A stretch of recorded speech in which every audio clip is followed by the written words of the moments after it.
Holistic है। तो ऐसा भी नहीं है कि बस एनसीईआरटी को पढ़ के लाइन याद करने से मार्क्स आ जाएंगे। इनके लिए कंसेप्ट ज़रूरी है। तो कंसेप्ट के लिए जो क्लास में बताया जाता है, जो टीचर्स पढ़ाते हैं, क्लास नोट्स में जो लिखवाया जाता है वो, और मॉड्यूल, इससे कंसेप्चुअल क्लैरिटी आती है, जिससे हमें एनसीईआरटी जब हम पढ़ेंगे लाइन टू लाइन वाले क्वेश्चंस को सॉल्व करने के लिए उसमें बहुत आसानी होती है। और फिर लाइन टू लाइन तो पढ़ने की ज़रूरत है, क्योंकि वैसे भी क्वेश्चंस आ सकते हैं। तो बच्चों आप देख सकते हो जब आप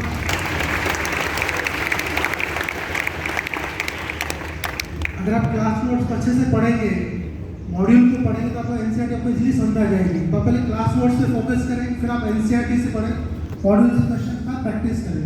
शिवेश साहब, कौन सा सब्जेक्ट सबसे वीक था? बायो। इनका बायो सब्जेक्ट वीक था, और अभी आपका बायो में स्कोर कितना आ रहा है? 355। 355।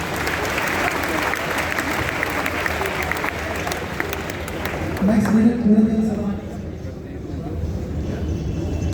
Good evening to all of you. देखिए, पूरे सेशन में जब आप तैयारी कर रहे होते हैं तो आपको पता है कि इस स्पार्ट में आपके सामने कई सारी चीज़ें आती हैं, स्टडी मटेरियल्स बहुत सारे होते हैं, कई सारी चीज़ें मार्केट में अवेलेबल होती है, लेकिन प्रैक्टिकली ये पॉसिबल नहीं हो पाता है कि आप इतने सारे स्टडी मटेरियल को एक साथ पढ़ पाएँ और उसे याद रख पाएँ। लेकिन कई बार क्या होता है कि हम शुरुआत में बहुत सारी चीज़ें एक साथ इकट्ठी कर लेते हैं, उनको करने की कोशिश करते हैं। मे भी पॉसिबल कि आप कर पाएँ, क्योंकि शुरू में आपको लगेगा कि आपके पास टाइम सफिशिएंट है, लेकिन जैसे जैसे एग्जाम आपका पास आएगा, आपके पास अगर मटेरियल सेलेक्टिव नहीं है तो ये आपके लिए प्रैक्टिकली पॉसिबल नहीं है कि आप उसको पूरी तरह से मैनेज कर पाएँ और बार बार उसको रिवाइज कर पाएँ। तो ये हमारे लिए पॉसिबल नहीं है कि बहुत सारे मटेरियल को एक साथ पढ़ पाएँ। तो definitely you must be very selective about your study material as far as your strategy is concern. यानी आपको स्ट्रेटेजी के ऊपर और स्टडी मटेरियल दोनों के ऊपर पूरी तरह से फोकस करना होगा। अब स्टडी, चूंकि आप एलन में आ चुके हैं, तो स्टडी मटेरियल के लिए आपको कहीं और डिपेंडेंट की जरूरत नहीं है, क्योंकि आप इस समय अगर एलन में, तो डेफिनेटली आपको एलन से स्टडी मटेरियल मिला होगा। तो सबसे पहले मैं अमन से पूछना चाहूँगा कि जो एलन से स्टडी मटेरियल मिला है, इज इट सफिशिएंट? हाँ सर, ये तो मुझे भी यही लगता है कि एलन का जो स्टडी मटेरियल है वो पूरी तरह से सेल्फ सफिशिएंट है नीट के लिए, क्योंकि इसमें हमें हर वैरायटी के क्वेश्चंस और क्वेश्चन का नंबर भी काफ़ी ज़्यादा होता है। लगभग एक चैप्टर में अगर तीनों एक्सरसाइज को मिला के कहूँ तो ऑन एन एवरेज 200 क्वेश्चन तो रहते ही हैं, जो कि एक चैप्टर की प्रैक्टिस के लिए मोर देन सफिशिएंट है।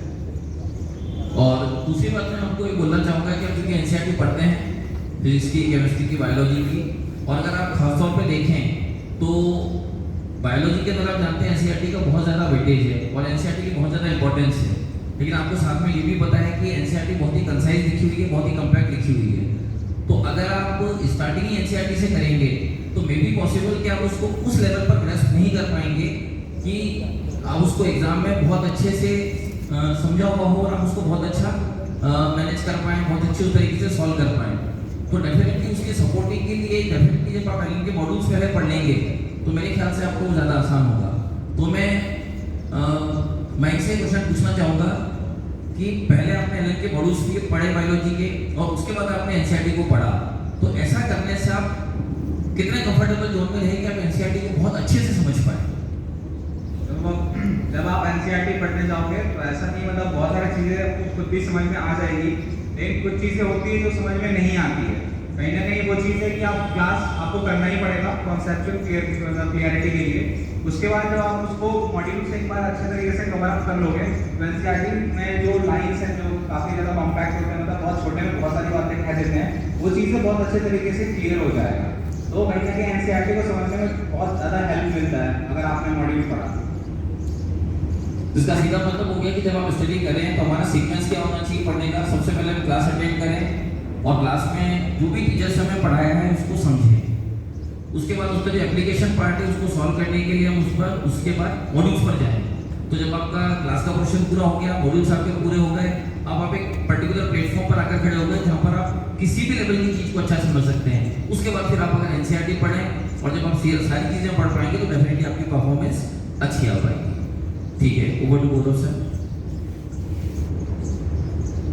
बच्चों, हमें बात समझ में आती कि मैं कैसे पढ़ना चाहिए, मैं कैसे नॉलेज गेन करना चाहिए, मॉड्यूल कैसे पढ़ना चाहिए, मैं एनसीईआरटी कैसे पढ़नी चाहिए, ये मैं डिस्कस कर लिया। साथ साथ मैं एक बात तो कहना चाहूँगा कि बायोलॉजी की एनसीईआरटी को कई बार पढ़ना चाहिए। हाँ, ये बात सही है हम बायोलॉजी की एनसीईआरटी पढ़ते पढ़ते एक टाइम पर बोर हो जाते हैं, कितनी बार पढ़े बोर हो जाते हैं। तो इसके लिए भी एलन ने अरेंजमेंट कर रखा है, आपको लास्ट में जाके बाद में जाके एक स्टडी मटेरियल मिलेगा एनसीआर मतलब एनसीईआरटी कंप्लीट रिवीजन। उसमें क्या होगा बच्चों, उसमें रिवर्स मेथड में क्वेश्चन की फॉर्म में आप आराम से बायोलॉजी की एनसीईआरटी को रिवाइज कर सकते हैं। ऐसे वो भी मटेरियल मिलेंगे आपको, एनसीईआरटी ऑब्जेक्टिव क्वेश्चन बुकलेट, उससे भी आराम से आप एनसीईआरटी को रिवाइज कर सकते हैं। तो अल्टीमेटली आपको टारगेट ये होना चाहिए कि एनसीईआरटी की हर लाइन हर पार्ट मुझे अच्छे से लर्न करना ही करना है। अब बात ये आती है, आप बच्चों की क्वेश्चन जो आते हैं, आप कहते हैं कि सर हमने पढ़ाई तो खूब करते हैं, हम हमारी पढ़ाई तो खूब अच्छे से करते हैं हम, पर हमारे एलन के एग्जाम में मार्क्स नहीं आते। है ना बच्चों, ऐसा question? Yes sir. Exam marks नहीं आते। पहले मैं डिस्कस करना चाहूंगा कि ये जो बच्चे आपके सामने बैठे हुए हैं, इनके मार्क्स एग्जाम में कैसे आते थे, पहले डिस्कस करते हैं। तो आप लोग सब लोग स्क्रीन पे देखें, आपको मार्क्स दिखाई देंगे, इनकी रैंक दिखाई देगी आपको कि इनकी एग्जाम में रैंक क्या आती थी। आपको दिख रहा होगा अमन त्रिपाठी की रैंक दिख रही होगी, आपको दिख रही रैंक बच्चों? तो रैंक के अंदर दिख रहा होगा जिग जैग चल रहा है, कभी रैंक ऊपर कभी रैंक नीचे। ऐसी ही बात करें मेजर टेस्ट के अंदर, अमन की बात कर रही है मेजर टेस्ट में, तो मेजर टेस्ट के अंदर भी इसकी रैंक फ्लक्चुएट हो रही है 374, 359, 492, रैंक्स में बहुत ज़्यादा अप्स एंड डाउन है। ऐसी आगे बात करें मयंक राज की, अप्स एंड डाउन है। मयंक राज के मेजर टेस्ट के अंदर भी 251, 389 ऐसे रैंक चल रही है। ऐसे ही श्रेयस राज के अंदर भी रैंक्स में अप्स एंड डाउन है। ऐसे पर आगे बात करें तो वैष्णवी के अंदर भी, वैष्णवी की जो रैंक चल रही है, इनकी रैंक के अंदर भी अप्स एंड डाउन है। आप देखें एक बार रैंक वैष्णवी की भी 253 तक पहुंच गई। मतलब अल्टीमेटली मैं बताना चाहता हूँ बच्चों आपको कि एग्जाम के अंदर, टेस्ट के अंदर रैंक ऊपर नीचे आ सकती है। आपकी जैसे रैंक ऊपर नीचे होती है, वैसे रैंक इनकी भी ऊपर नीचे होती है।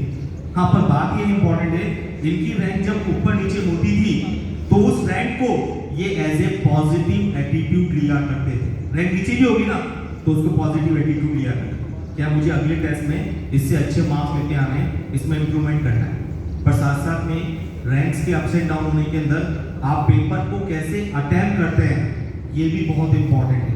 आप पेपर को कैसे उसको फॉलो करते हैं, ये बहुत इंपॉर्टेंट है। तो हम बच्चों से ही जानना चाहेंगे पेपर को कैसे अटेम्प्ट करना चाहिए। पहले पूछना चाहूँगा मैं वैष्णवी से कि वैष्णवी बेटा आप ही बताओ कि पेपर को कैसे अटेम्प्ट करना चाहिए। मैं पहले बायो अटेम्प्ट करती थी, फिर केमिस्ट्री अटेम्प्ट करती थी और लास्ट में फिजिक्स करती थी ताकि टाइम मैनेज हो जाए। लेकिन ये कोई ज़रूरी नहीं है, जैसे जिसको सूटेबल हो कर सकते हैं। मतलब अभी जो टेस्ट होते हैं एज में, उसमें आप एक्सपेरिमेंट्स कर सकते हो, तो ताकि बाद में एक सूटेबल अपना एक स्टेबल हो जाए कि हम पहले क्या अटेम्प्ट करने वाले हैं। बस ये है कि जो पहले अटेम्प्ट कर रहे हो अगर वो हार्ड भी हो किसी पेपर में, तो ये इतना फ्लेक्सिबल हो माइंड कि बाद में का पेपर खराब ना हो उससे। और टाइम की बात करें तो मैं ऐसे 2 अटेम्प्ट देती थी, पर कोई ज़रूरी नहीं है कि 2 अटेम्प्ट दो। एक अटेम्प्ट में भी अगर आप सिली मिस्टेक्स कम कर रहे हो और अच्छे से कर रहे हो तो वो भी चलेगा। 2 अटेम्प्ट देना भी कोई ज़रूरी नहीं है उसमें। हाँ, मैं यही से क्वेश्चन श्रेयस से पूछना चाहूँगा। हाँ, तो सर जब मैं यहाँ आया था 11th में, तो मैंने अपने सीनियर से पूछा कि वो क्या स्ट्रैटेजी अपनाते हैं पेपर अटेम्प्ट करने के लिए। तो मोस्ट लोगों ने यही बोला कि बायो पहले करो, फिर केमिस्ट्री, फिर फिजिक्स, ताकि फिजिक्स के लिए जो न्यूमेरिकल है उनके लिए टाइम बच जाए। तो मैंने भी ये ट्राई किया, पर बायो से मेरा वीक था, इसलिए कुछ कुछ क्वेश्चंस में मैं अटक जाता था और फिर लगता था कि ये तो पेपर खराब हो गया। और फिर केमिस्ट्री फिजिक्स के समय भी लगता था कि अगर ये खराब हो गया थोड़ा भी तो बहुत नीचे चला जाएगा मेरा स्कोर। तो उस समय और डर रहता था, और डर की वजह से जो सिली मिस्टेक्स हो जाते थे बहुत ज़्यादा, जो क्वेश्चन नहीं गलत होने चाहिए थे वो भी गलत हो जाते थे। तो मैंने सोचा कि कुछ चेंज करना पड़ेगा इसमें। तो फिर केमिस्ट्री में जैसे मेरे सबसे ज़्यादा मार्क्स आते थे जनरली टेस्ट में, तो मैंने सोचा कि केमिस्ट्री से स्टार्ट करता हूँ टेस्ट। तो केमिस्ट्री से जब मैं स्टार्ट करता था तो केमिस्ट्री जब पूरा खत्म हो जाता था तो ज़्यादा क्वेश्चन गलत नहीं होते थे। तो आगे जब मैं बायो भी कर रहा होता था और उसमें अटक भी जाता था किसी क्वेश्चन में, तो लगता था अरे केमिस्ट्री में तो मार्क्स आ ही गए हैं, इसमें ठीक ही हो जाएगा। और इसकी वजह से सिली मिस्टेक्स भी डाउन हो गए, क्योंकि मेरा कॉन्फिडेंस लेवल पूरे समय हाई रहता था।